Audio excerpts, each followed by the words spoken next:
Hi guys, so long time no see. I'm so sorry I haven't uploaded a video in like 2 months.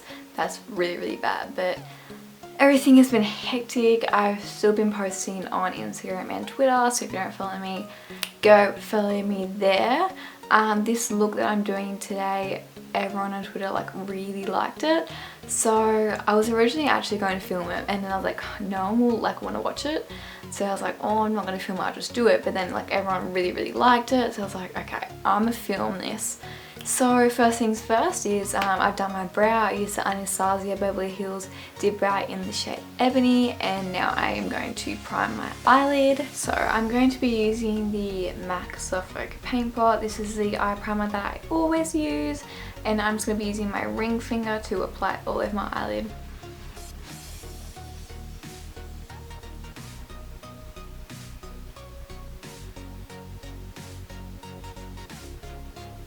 So now that I've done that, I'm just going to be setting it with Beaches and Cream from Makeup Geek.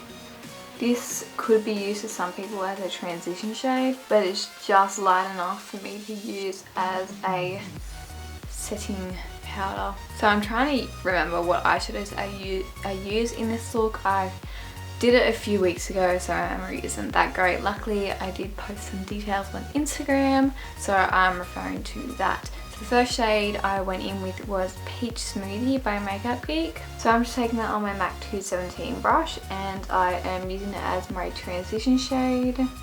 Now the inspo for this look was kind of a sunset, and I had this bright coral that I was like, man, I just gotta use that. So I'm just building it up. And then the next shade I used is Chickadee from Makeup Geek. All shadows are Makeup Geek because Makeup Geek is life. And this is a yellowy orange kind of colour. So I'm also putting it into the crease a little bit lower than where I put Peach Smoothie.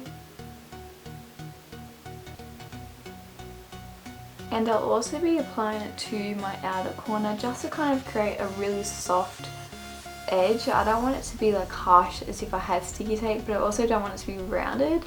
So I'm just kind of sweeping it upwards.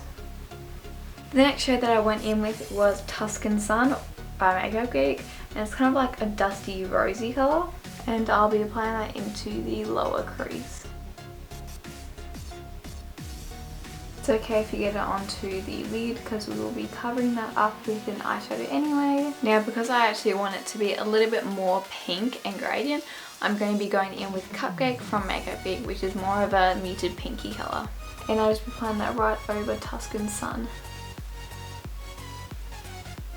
It just makes it look a lot more pink, as you can see. Now I'm going to be going in with the Coral, and it is Poppy by Makeup Geek. As you can see on the camera, it's like neon coral. It's beautiful. And I'm just going to be taking a flat shader brush to apply it all over my lid. Now because of the intensity of the colour, it is a bit patchy, so you will have to apply it a few times to the eyelid. As you can see, it's just not as intense as it is in the pan, but that's okay. If you had a white base, this is when you would use it to make it pop, but I don't. And this eyeshadow also has a lot of fallout, so make sure that you don't do your foundation before this eye look. I wouldn't recommend doing foundation before any eye look, just in case fallout does smear.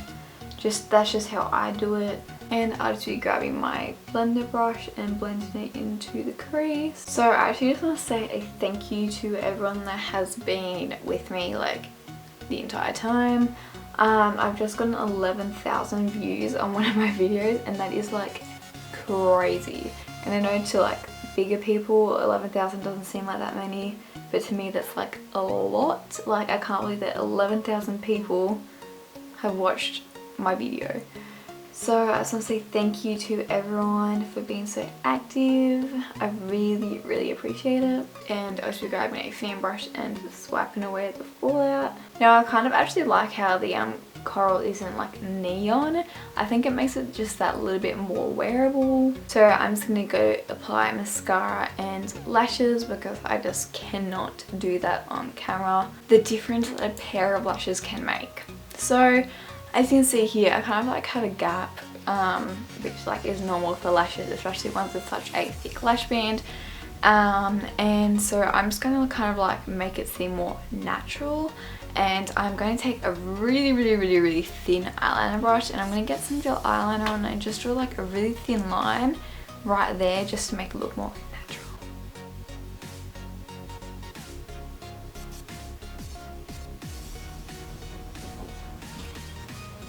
See, it kind of just makes it look like they actually are connected to your eye. It's just that like tiny bit can make a huge difference. I have had people comment on my favorite on Instagram before that they aren't stuck on properly, especially with some pairs of lashes. They don't like bend as much, so they don't fit your eye properly, so you might have like a tiny little gap there and it looks like they're like falling off. Just putting some eyeliner there makes it look like they're stuck on.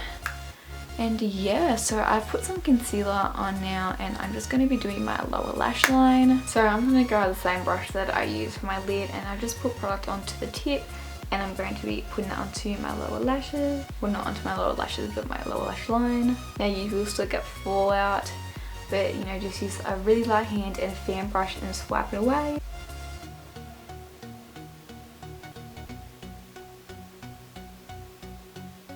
So I was taking Tuscan Sun and blending that out.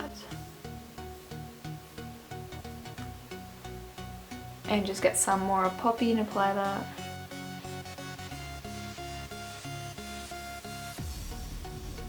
And blend it out again. So I've just applied the Makeup Geek Nude Eyeliner Pencil into my waterline. This will just make your eyes pop and make them look bigger. And I've also applied mascara onto my lower lash line because those two things I just cannot do on camera. And I'm just going to finish off the look by applying my inner corner highlight and my brow bone highlight. So for my inner corner highlight, I'm pretty sure I used Makeup Geek Shimma. I didn't say what I used, but it looks like what I use, so I'm just going to be applying that with, this is the brush from the Naked Smoky palette. This pointed bit, which is actually supposed to be for smudging and all that stuff, is the perfect thing to apply inner corner highlight. Okay, so it's actually like not bright enough, so I'm going to be taking a little bit of ice cream from Makeup Geek.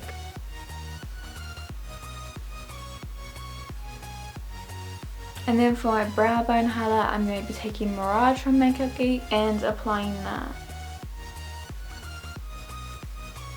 I just blend it all together with my MAC 217. And that is the finished look, guys. I hope you guys enjoyed this tutorial. I'm going to definitely try and get back onto doing more YouTube videos because, like, why not? And yeah, so give it a thumbs up if you enjoyed it, and don't forget to subscribe and follow me on Twitter and Instagram, which I will have linked down in my description box. Thanks for watching, guys. Bye!